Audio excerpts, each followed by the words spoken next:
The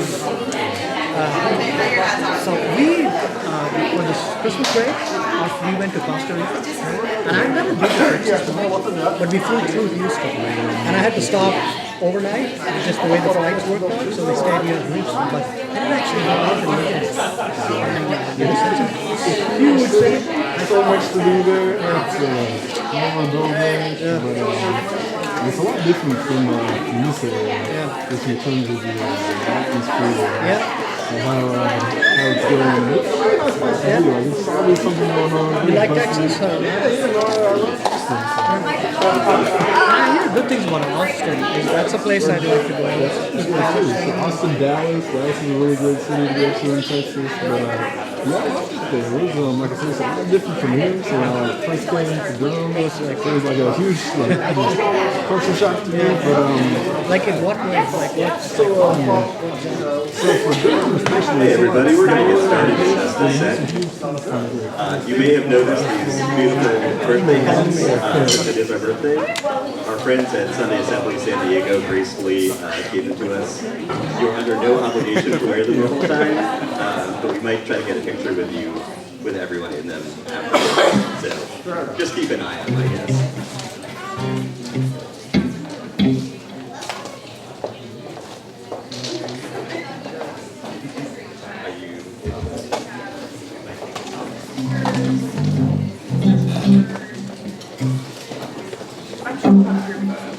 So we're going to start it off with a song, so if everybody wants to stand up and join in.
got one more, don't sit down yet, sorry. I apologize for the slightly psychedelic slides. We have a bad game for this gig late. Yeah, festive. Yes.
It's easy. You only need to know. If you wanna say yes, say yes. And if you wanna say no, say no. 'Cause there's a million ways to go. You know that there are. And if you wanna be me, be me. And if you wanna be you, be you. 'Cause there's a million things to do. You know that there are. You can do what you want. The opportunities are. If you find a new way, you can do it today. You can make it all true. You can make it undo. You see, it's easy. You only need to know. If you wanna sing out, sing out. And if you wanna be free, be free. If there's a million things to be, you know that there are. You know that there are. You know that there are. You know that there are. You know that there are. Good job, everybody. You can sit down.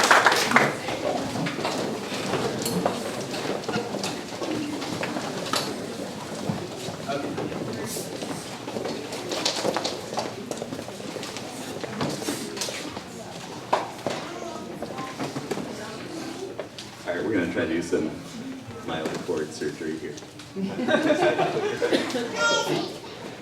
Welcome to Sunday Assembly.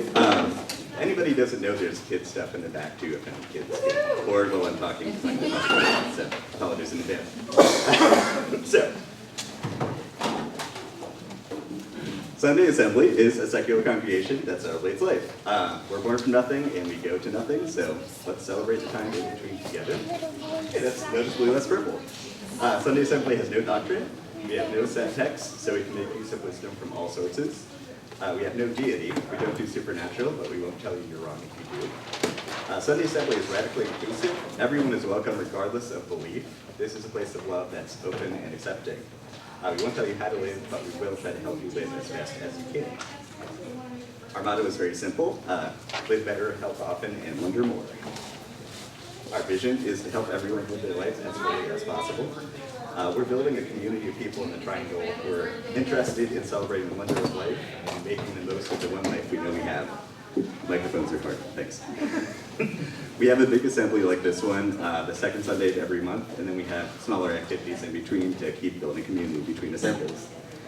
Sunday Assembly is a global movement with chapters all over the world. This is the mission statement for our chapter of Sunday Assembly. We are a diverse congregation that affirms and embraces our varied beliefs with acceptance and inclusion. We gather to celebrate our shared human existence and to cultivate a sense of wonder and discovery. We seek to exalt learning, propose joy, and promote fun. We want to inspire, share with, and support our members, visitors, and community. So, now that we've all sung together and we're all warmed up, we're going to do an icebreaker to kind of let everybody get to know each other a little bit better. So, in the spirit of the new year, let's find someone, preferably someone we don't know, if that's possible, and share something that we hope to try, see, or do in 2016.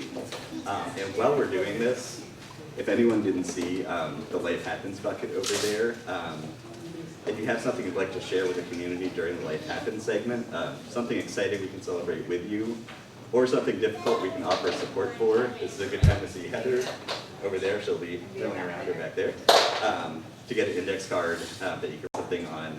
Your news can be anonymous or signed, and we'll read them aloud later. So, everybody break.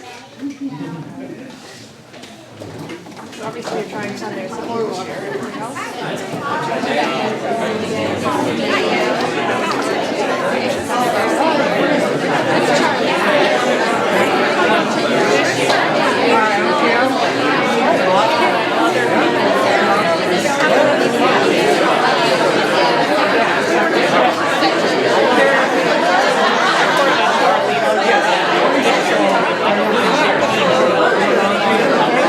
For example, there's a class that I'm not yesterday, and I was like, all right.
community is not real, that they made it up. And so what was really weird is to give you a picture of how strange this is. So there's pretty much a radio and everything starts with him saying something, and then welcome to Night Vale, and then he goes on to the news of Night Vale, and so it's really great because there are strange glowing portals that show up during ETA movies, and then everybody dies. Then also they fight over the rights for a grown man's left hand, literally just a grown man's left hand. Yeah, my if her name was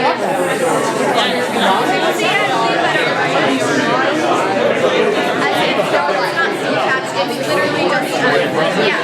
But the parents gave her literally just a hand, and they made her that it was her hand, and they're fighting for her education rights because she needs special education rights to get around. Alright, so I'll be doing our reading today. It's a poem called New Beginnings by Helen Stinner Rice.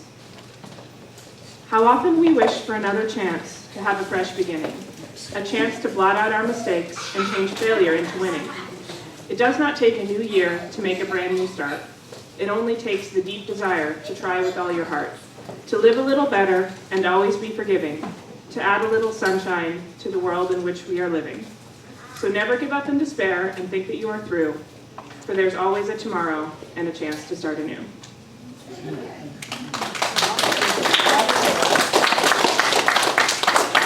And I also brought our moment of science, which I picked just so I could show you a picture of a cat. There you go. I know. But this is an actual also moment of science. A group of researchers at the University of Edinburgh have been looking into what makes cats look like that, specifically the piebald pattern, where you have the black with the white patches. You see that pattern in other animals too, like dogs and horses. And for a long time, people thought the reason that happened was that the cells that were causing the pigmentation were moving too slowly during the embryonic stage and not making it to the areas that are white. But a group of scientists use a combination of studies of living animals and mathematical modeling. And what they discovered is that those cells that are causing the pigmentation are actually moving very quickly, more quickly than other cells, but they're not multiplying as rapidly as they should. So the pigment cells aren't being distributed, and that's why you get the white patches. But this same mathematical model could also be used to explain some other problems that help happen during embryonic development that can cause problems like congenital deafness when the cells in the inner ear aren't distributed properly, or holes in the heart. So they're hoping that this model can help find ways to predict and treat these diseases. Whoa. Awesome.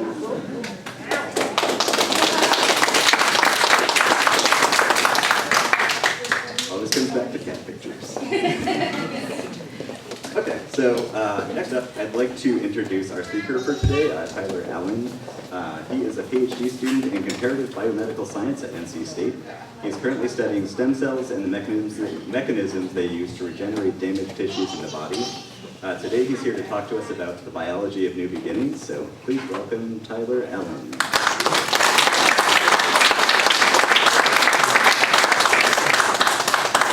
So hey everyone, can you all hear me if I'm not directly behind the mic? I think I'm No, need the mic. Do I? Alright, so like you said, I'm Tyler. I'm a PhD student at NC State University. So I guess what I'm going to talk to you about today is the biology of new beginnings. And so I chose this title aptly because it's the new year, and I heard it was the 1 year anniversary of you all's birthday, so I thought it'd be a applicable title. And then I, by training, am a biologist, so I wanted to kind of tie it in and bring something together for you all, and hopefully share something that you all can take away and that you all will find helpful and uplifting for you all in the rest of the year. So here's my title. So just as a brief kind of introduction, I want to talk about, I guess, humans and just how far we've come and a lot of the things that we've done since, ancient times, historic to like now, 21st century. Humans, we've come a long way. We've done a lot. We've came from like the picture on the left to the picture on the right, the Chapel Hill right here. We've done a lot.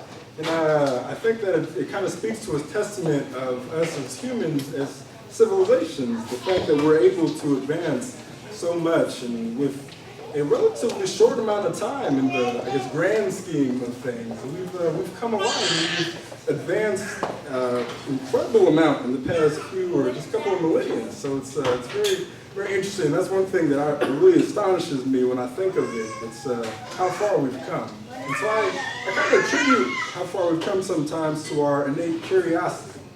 And so humans, by nature, we're curious beings. Biologically, we're meant to be curious. We're meant to want to find and understand new things. And I feel like that's a lot of the reason why humans do things that we do. It's because we're curious, or maybe we don't understand something and we want to know. My entire field of biology and science was created or is created for the sole purpose of understanding the unknown, or understanding what makes us tick and what we really don't understand. So that's something that I find really, really interesting. Something that I feel is an innate part of the human biology and the human system, is that curiosity of, what's this? What does this do? I don't understand this. How can I better understand and know more about this? And so I think that that's really something that's unique to humans, and that's unique to our advancement in society and civilization. So I think that's something I'm really going to focus on. But I guess conversely, humans also, although we're curious, we can tend to stay in a box.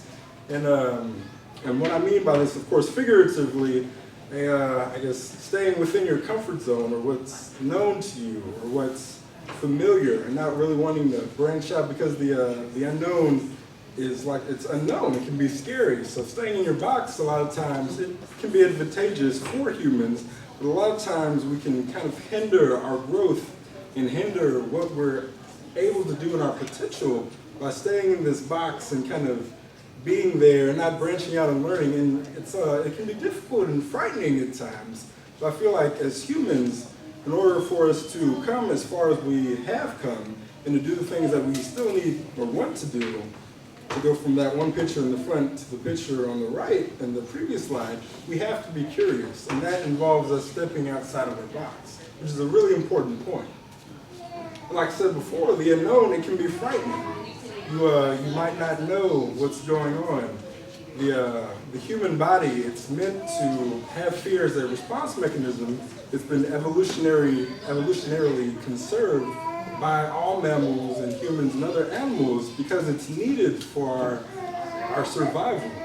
The reason that humans, or a lot of humans or people, are scared of the dark is not necessarily just because the lights are off or they can't see. It's because of the unknown. It's because they're not sure of what's going on or what's going to happen or what's maybe in their vicinity that might be harmful or not helpful to them. That's what really is causing the fear of death. So it's something that can be frightening, and it's supposed to be. That's normal.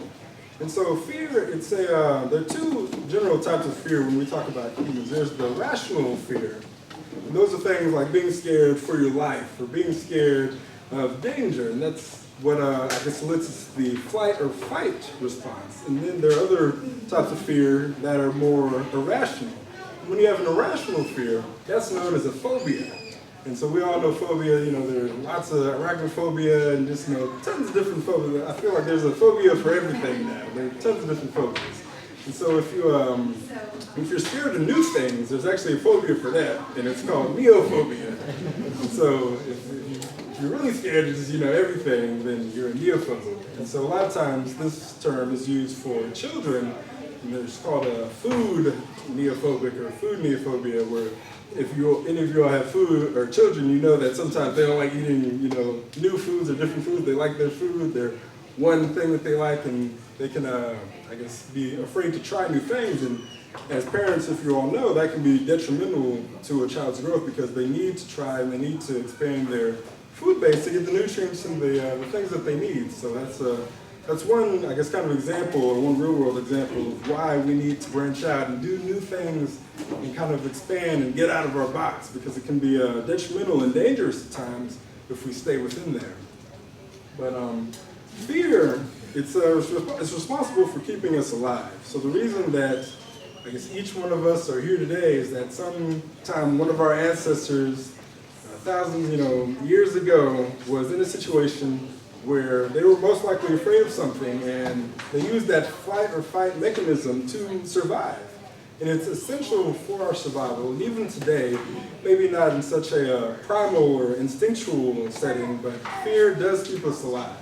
It allows us to, stay away from certain situations, to kind of remember things that might be scary for a reason, and kind of utilize that to make sure that we're surviving and doing what we need to do. But the one thing also about fear is that, before I get ahead of myself, so here's a story that I really like to share.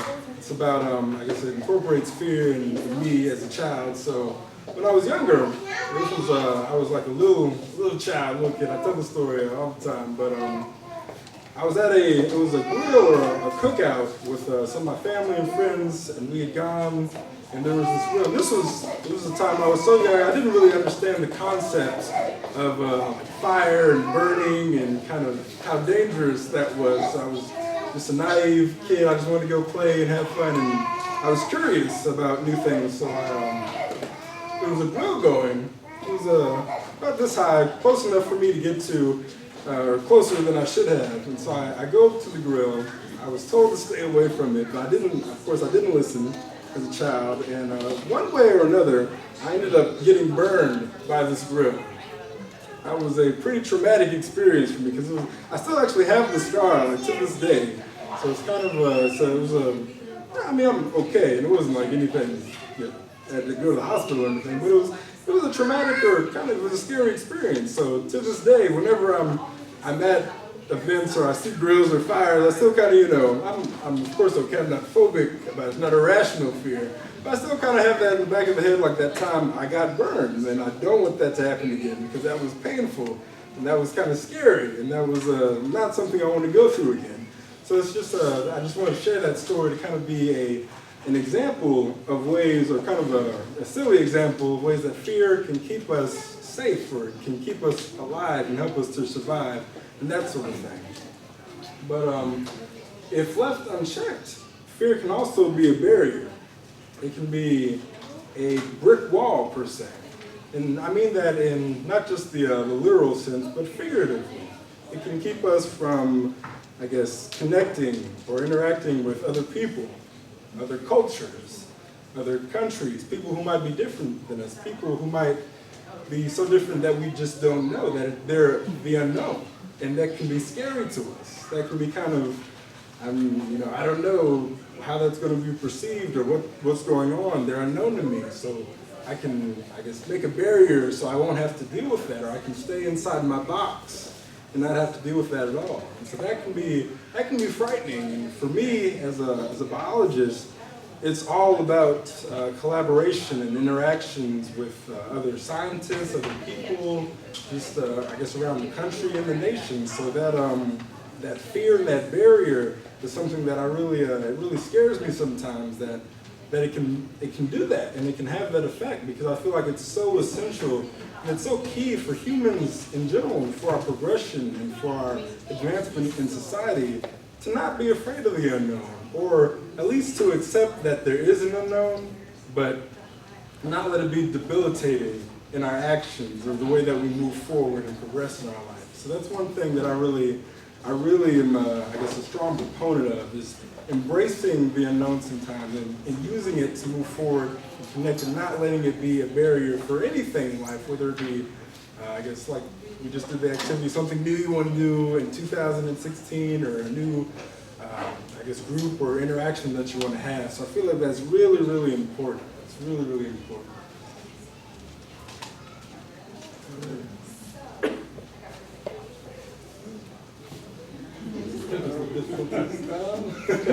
So my next slide was going to be another picture.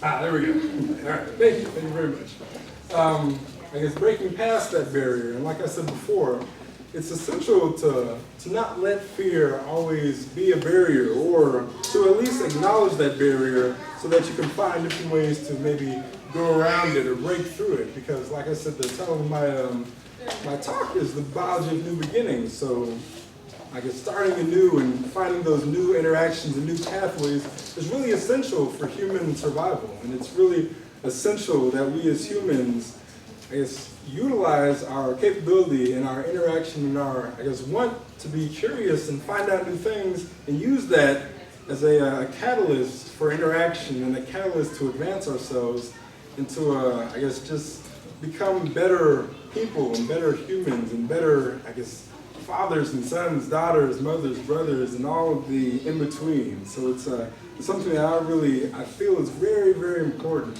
And I think we should all strive for. It's something that we should all strive to do as humans and just as people. So, that's right. All right, cool, thank you.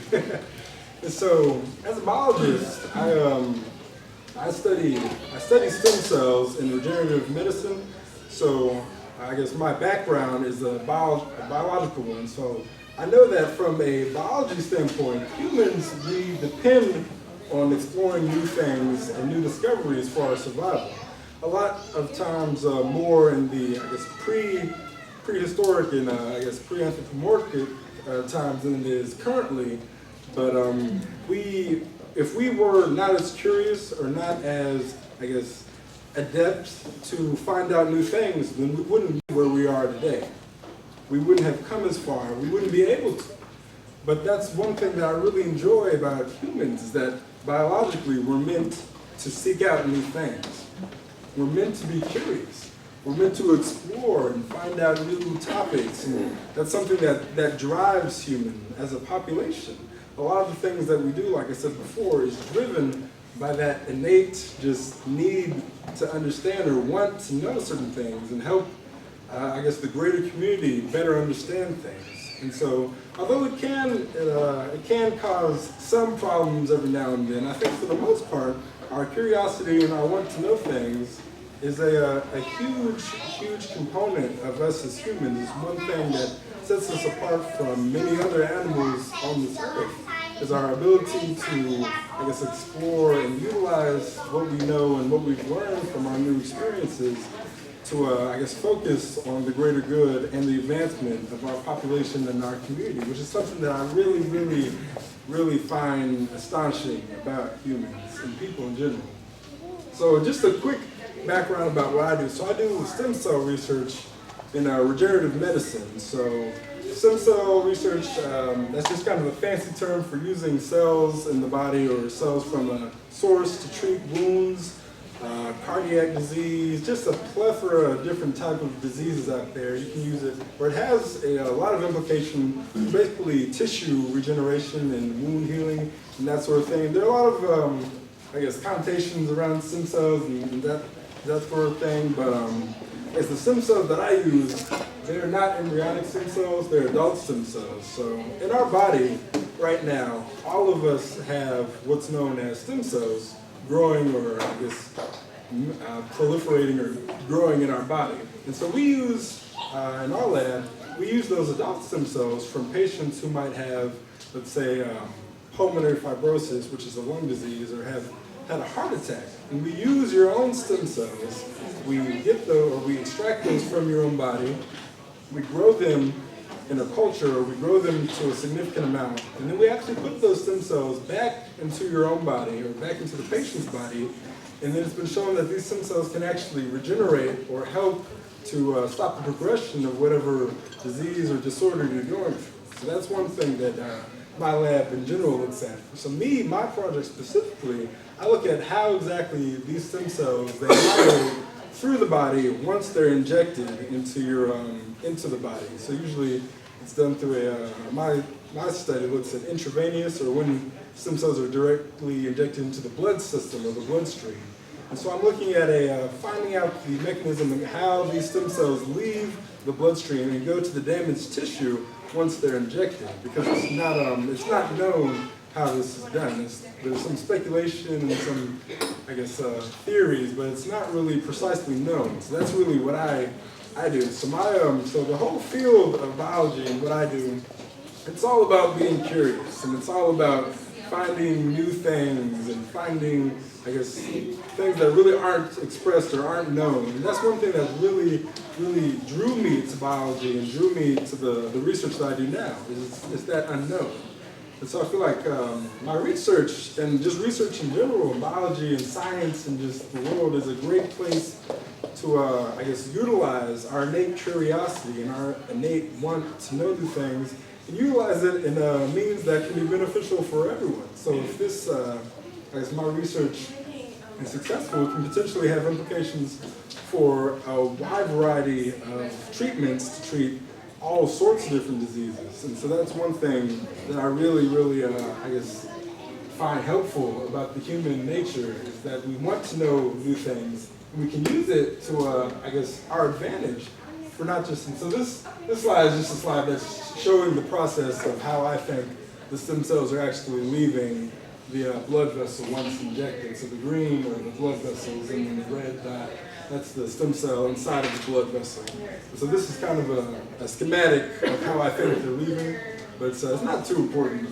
It's just, I guess, a visual aid for me. But yeah, so in, I guess, conclusion with my topic, I wanted to just urge you all to, I guess, think of new ways, and kind of like it's great that we did that activity before, is new ways that we can try to use our curiosity and use our innate inclination to understand new things, and our biological need and want to understand new things and have new beginnings, and utilize that for 2016 to go out and try to use that potential that you have, but also find a way to tie it in to something that not only you love and that you're interested in finding about new, but how you can incorporate that with your interactions with other people, and how you can find a way to utilize our biological need for new things and new beginnings, share that with other people and connect on a holistic scale, and use that to be better people, or the best person that you want to be or can be.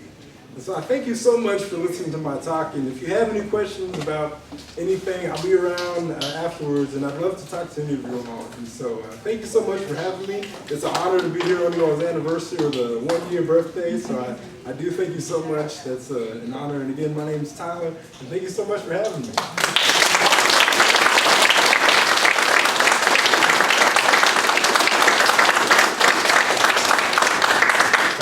Thank you very much. All right, we're actually going to do another song, so if I can steal my band members and everyone will stand up.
I'll help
There is a load. Just kidding.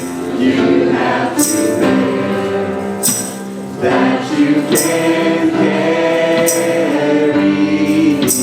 Yeah, right up the road. I'll share the load if you just call me. If you need a friend, if you ever need a friend, if you need a friend, call me anytime. If you need a friend, if you ever need a friend, call me. Good job, guys.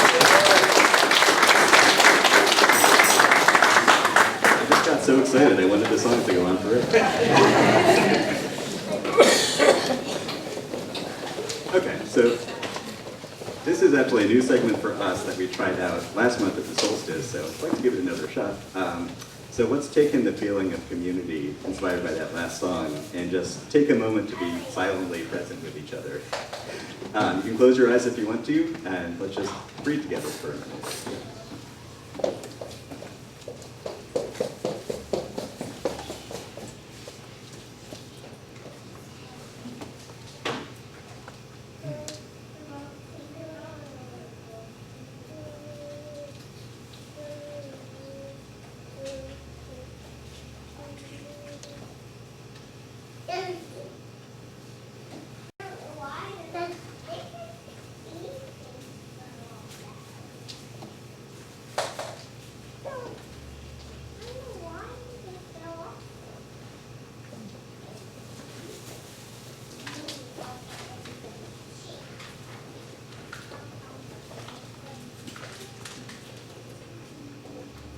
All right, great.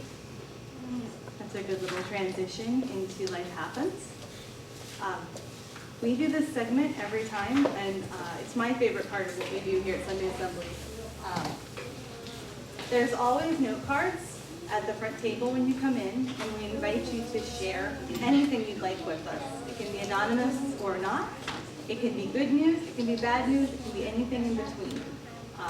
I think this is something that just really helps us know who we need to reach out to and talk to and support, who's got something exciting to share, and with that, I'll get started. Our first Life Happens is anonymous, and it says, "A horse saved my life. I was close to giving up and cashing out, but he saved me." So, fantastic. I'm glad. That's wonderful news. Our next is from Amelia, and she says, "A friend of mine attempted to commit suicide, but she was only in the hospital for 2 days. It's hard to imagine life without her, and thankfully I won't have to live it without her." So I'm so sorry to hear that, Amelia, but I'm so glad that she has you as a friend and that she's doing better. That's great. Our next Life Happens is from Stephen. And Stephen says, "I've recently separated with my wife of 3 years, and I've learned to be grateful for that experience. I'm meeting with her today to stand up for myself and tell her I will not be her safety net. I'm totally looking forward to a future filled with joy." Thank you, Stephen. If there's anything that we can do to help support you in that joy, we're absolutely here for you. Thanks for sharing that. In other news, Carmen, in the back, has earned her black belt in Taekwondo. Congratulations, Carmen! I've seen some videos. It's pretty amazing. Also, finally, a little bit of good news. So today is our first anniversary, but we have these lovely hats from our friends at Sunday Assembly San Diego who are 3 years old. But it is also Ken's birthday. Ken, who plays the piano and the guitar.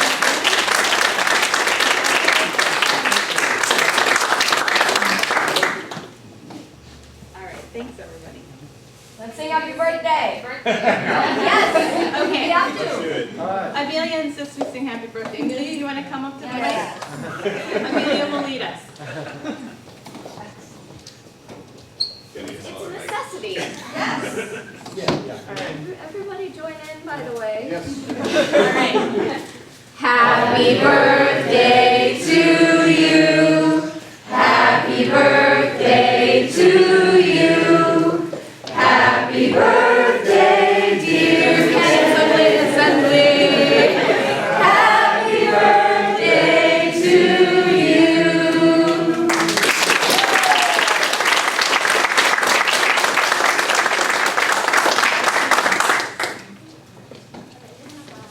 That was awesome. That was fantastic. All right, just a little bit of other news.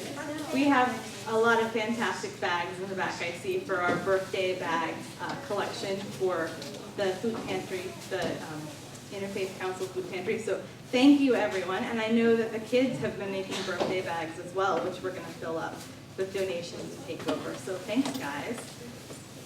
Next month, our collection is going to be diapers, because there is a North Carolina diaper bank.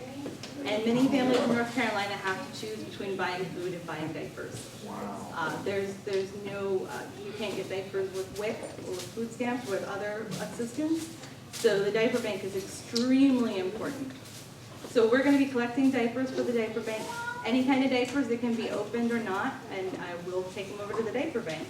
Because we're also going to have a service project at the diaper bank, packaging up diapers. This was organized by Sylvia, who was our reader for the Moment of Science earlier, because anyone can organize a service project. So the 2 service projects we have coming up are great because they're great for families. They're open up to families.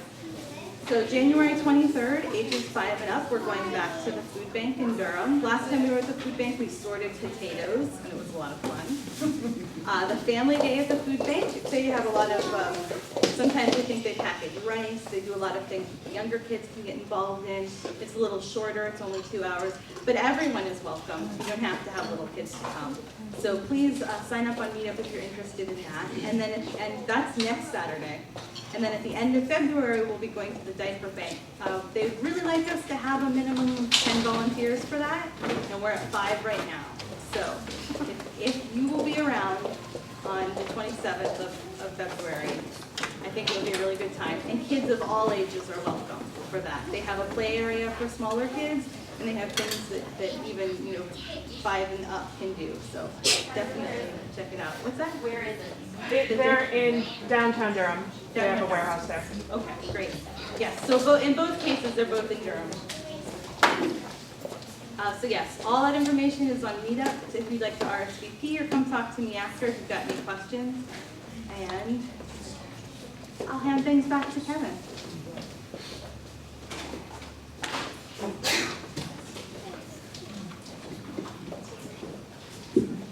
Okay. Alright, so since we only meet like this once a month, we like to do smaller get-togethers throughout the month to keep building our community. The next one coming up is game night, 16th, that's Saturday, and that's at the Atomic Firm in Durham. And then trivia night is the Thursday after. I don't remember what it is, it's also Durham, right? Yes. Everything is on Meetup and Facebook, so if you need details. Okay. Putting together this event, as well as all the other smaller events, takes money. Sunday Assembly is run entirely on donations. We use your donations for our venue rental, insurance, website hosting fees, printing, and other costs. If you're able to help, we have several options for donations. We accept PayPal here at the table in the back or through our website. You can sign up to be a sustainer and contribute a fixed amount every month, which I am a personal fan of because I always forget. And then the fishbowl in the back is Yes, for actual folding money, yes. All our donations are tax deductible. If you're interested in how donations over the last year have been used, we're actually putting together an annual report covering 2015, so we're going to publicize that as soon as it's ready. We've also reopened our Teespring campaign. Teespring is a website that allows you to make your own t-shirt designs, like the lovely ones that we are making for you here. And it'll produce them if they hit a certain quota. It's kind of like Kickstarter for t-shirts. So this is a sample of some of our custom shirts. We got fancy bright new colors.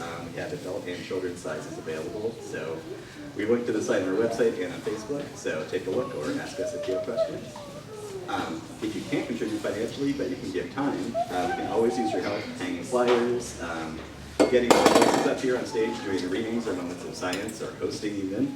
You can host an event or a service project, so just come and talk to one of us after the assembly. Please don't hesitate to join in and help keep our assembly vibrant and sustainable. We also have feedback forms on a snack table, so we'd love for you to help you think your ideas for how to make Sunday assembly better. So, with that, we're going to have one last song, and almost time for cake.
It's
So just a couple of quick bookkeeping things.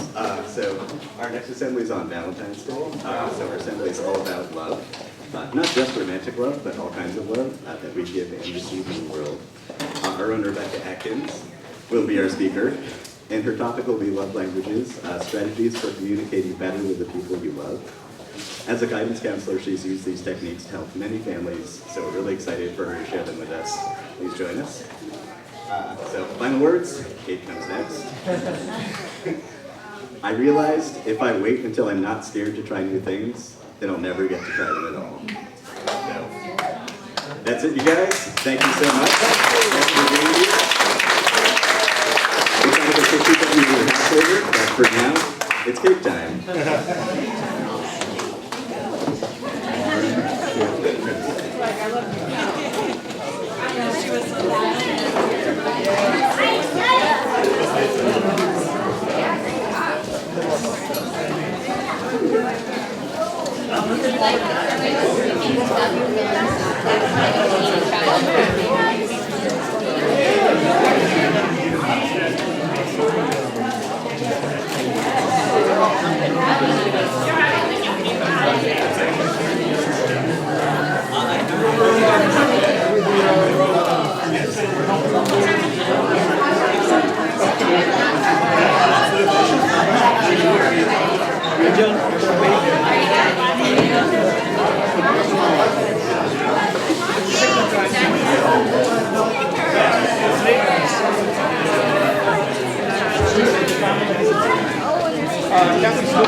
That's